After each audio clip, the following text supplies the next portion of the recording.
سب سے پہلے عام آدمی کا جو ذہن ہے اس کو بڑے انقلاب کے لیے تیار کرو. تو اس میں اتنی طاقت ہے کہ یہ جو ممولے سمجھے جاتے ہیں ممولے، یہ شاہین کو اور شہباز کو شکار کر سکتے ہیں. انہوں نے کہا تھا کہ اٹھا ساقیہ پردہ اس راز سے اور لڑا دے ممولے کو شہباز سے. تو یہ ایک بڑی اہم بات ہے.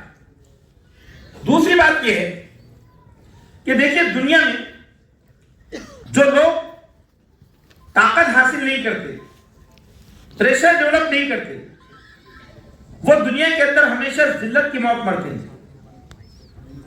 علامہ اقبال نے ایک مرغ کے گوشت کو دیکھتے ہوئے یہ بات کہی تھی کہ یہ مرغ جو کاٹ کر دسترخوان پہ سجا دیا گیا، اس کی بے بسی کی وجہ یہ ہے کہ اس نے وقت اور حالات کے تقاضوں کو نہیں سمجھا. تو انہوں نے یہ بات کہی کہ افسوس صد افسوس کے شاہی نہ بنا تو، دیکھے نہ تیری آنکھ نے فطرت کے اشارات، تقدیر کے قاضی کا یہ فتویٰ ہے ازل سے، ہے جرم ضعیفی کی سزا مرگ مفاجات. کہ دنیا میں جو قومیں کمزور بن کر رہنا چاہتی ہیں یہ ان کا جرم ہے، اور اس جرم کی سزا یہ ہے کہ وہ دنیا میں ذلت آمیز موت کا شکار ہوگی. تو پہلی بات یہ ہے کہ ہم جتنے RTI کے ذرائع ہیں، جتنے مومنٹس کھڑے کر سکتے ہیں، جتنے پروٹیسٹ اور جتنے احتجاج کر سکتے ہیں اپنے حقوق کی بازیافت کے لیے، اس کے حصول کے لیے، اس کو پانے کے لیے، ہم اس کے تعلق سے ہر عام آدمی کو میدان میں اتاریں. آپ دیکھیے کہ کس طرح سے ہمارے سماج میں اس وقت کوششیں جاری ہیں، اور جو لوگ کوششیں کر رہے ہیں وہ اپنے پھل پا رہے ہیں. تو یہ ایک پہلی بات ہے کہ سماج کے جو نیتا ہوتے ہیں، جو حکمراں ہوتے ہیں، وہ دراصل جب عوام بیدار ہوتے ہیں تو پھر ان کو صحیح رخ ملتا ہے، ورنہ انہیں کبھی صحیح رخ نہیں ملتا. تو عوامی بیداری یہ وقت کی بڑی ضرورت ہے. دوسری بات ہے سماجی انصاف کی. اگر ہم سماجی انصاف کو دیکھیں، سوشل جسٹس کو، تو اس کے بارے میں اقوام متحدہ میں UNO میں اس پر ایک ریسرچ ہوا کہ دنیا کے اندر سماجی ہم آہنگی کیسے پیدا کی جا سکتی ہے. پہلے سماجی سوشل جسٹس کہتے کس کو ہیں کہ جس میں ہر ناگرک کو ڈیولپمنٹ کے پورے چانسز ہو، وہی سماجی انصاف ہے. ہر آدمی کے بنیادی حقوق اس کو حاصل ہو. بنیادی حقوق میں اس کو روزگار کا حق، اس کو احترام کا حق، اس کو بولنے کی آزادی، اس کو ترقی کی آزادی، یہ تمام جو باتیں ہمارے پریمبل میں ابھی آپ کے سامنے پیش کی گئی ہیں، وہ ساری باتیں سماجی انصاف میں آتی ہیں.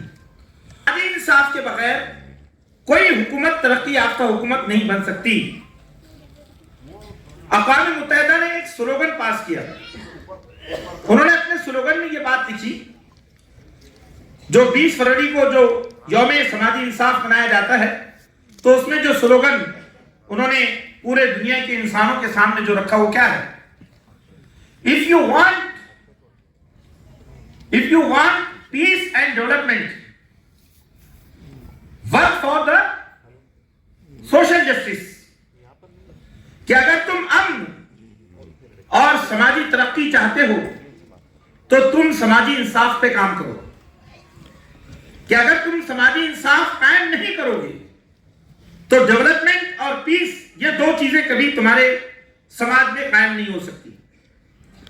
آج آپ بھارت میں دیکھیے کہ ہم اس بات کو دیکھتے ہیں کہ ہمارے پاس میں سماجی انصاف کی دھجیاں اڑائی جا رہی ہیں. بھارت میں یوں تو 4 پوائنٹس ایسے ہیں کہ جس میں سماجی انصاف کو خاص طور پہ ان 4 باتوں کی طرف درشایا جاتا ہے. ایک ہے غریب آدمی، کہ غریب آدمی کی جو غربت ہے اس کے ازالے کے لیے، اس کو دور کرنے کے لیے حکومت کے پاس کیا منصوبہ بندی ہے. دوسری چیز ہے عورت، خاتون. کسی سماج کی جو خاتون ہے، جو وومن ہے، اس کی صورتحال کیا ہے، اس کے تعلق سے ہماری کیا پالیسیز ہیں. تیسری چیز ہے نوجوان. نوجوان کسی سماج کا بھوش، اس کا مستقبل ہوتا ہے. اس نوجوان کے تعلق سے ہمارے پاس کیا منصوبہ ہے. اس کے روزگار کو لے کر، اس کے ڈیولپمنٹ کو لے کر، اور چوتھی جو چیز ہے وہ ہے کسان۔ کسان آپ جانتے ہیں کہ بھارت کی اکنامی کی ریڑھ کی ہڈی کسان ہے۔ آج ہم ان چاروں چیزوں کو دیکھیں، یہ چاروں کی چاروں جو چیزیں ہیں وہ آج تقریباً برباد ہو چکی ہیں۔ ہم دیکھتے ہیں کہ عورت اس وقت بھارت میں سب سے زیادہ ناری کا اپمان اور اس کے ساتھ ظلم و زیادتی آپ اپنی آنکھوں سے دیکھ سکتے ہیں۔ صرف باتیں ہوتی ہیں، حقیقت یہ ہے کہ ابھی بلقیس بانو کے سلسلے میں آپ کے سامنے بات پیش کی گئی۔ سپریم کورٹ نے بلقیس بانو کے جو ریپسٹ تھے، جو قاتل تھے، جن کا گناہ پوری دنیا میں دیکھا ہے، ان لوگوں کو جیل میں بند کیا گیا۔ ابھی صرف 15 دن ہو رہے ہیں اور آج ان کو پیرول پر چھوڑا بھی گیا ہے۔ جیسے یہ ریپسٹ ہماری حکومت کے مہمان ہیں۔ یہ ہے خاتون کا، کسی عورت کی عزت اور احترام۔ یہ ہے کتنا مشکل ہے کسی خاتون کو اپنی عزت اور عفت کو بچانے کے لیے اس کے لیے عدالتوں میں جانا، اس کے لیے انصاف کو حاصل کرنا۔ پھر اور بھی بہت سی چیزیں ہیں۔ اب نوجوان ہیں تو نوجوانوں کا حال یہ ہے کہ نوجوانوں کا حال یہ ہے کہ سوشل میڈیا میں ان کو جھوٹ بولنے کی عادت ڈالی جا رہی ہے۔ بڑے پیمانے پر ہمارے نوجوان وہ اشتعال انگیزی سیکھ رہے ہیں، نفرت سیکھ رہے ہیں، روزگار بالکل نہیں ہے، بس وہ سیاسی پارٹیوں کی جے جےکار کر رہے ہیں اور سماج کے اندر وہ اپنی ذمہ داری کو نہیں سمجھ پا رہے ہیں۔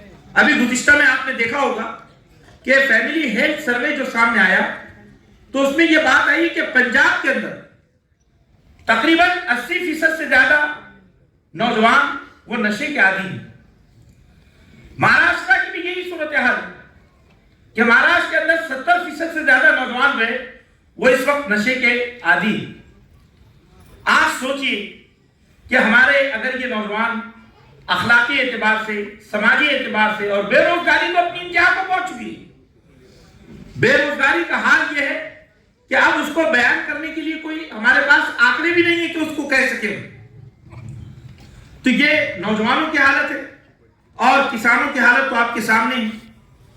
تو سوال یہ ہے کہ اب ہمارے سماج کے یہ جو بنیادی ستون ہیں جس کے ذریعے سے سماج کا ڈیولپمنٹ ہوتا ہے، اگر یہ ستون ڈھا رہے ہو، یہ ستون برباد ہو رہے ہو، تو ہم سوشل جسٹس کیسے قائم کریں گے؟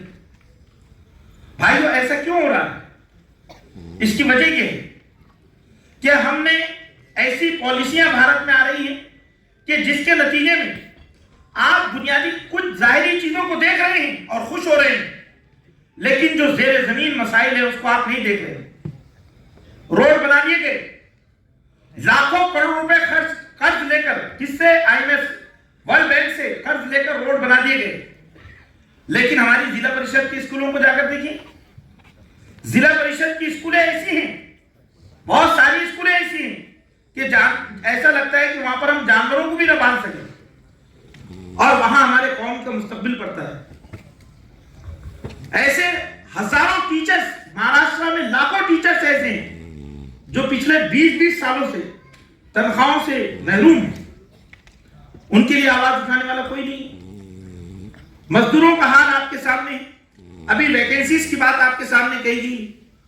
تو بات دراصل یہ ہے کہ ہمیں سب سے زیادہ جو بنیادی اہمیت ہے جس سے وہ ہے بیسک ایجوکیشن، کہ ہر بچہ جو کسی ملک کا شہری ہے، جو ملک کا مستقبل ہے، اس بچے کی تعلیم، اس کی تربیت کے لیے حکومت کی طرف سے مکمل سہولتیں ہوں اور فری ایجوکیشن ہو، KG سے PG تک، کہ ایک بچہ جو KG میں داخلہ لیتا ہے تو اس کے پوسٹ گریجویشن تک مکمل فری ایجوکیشن کا سسٹم لاگو کیا جائے۔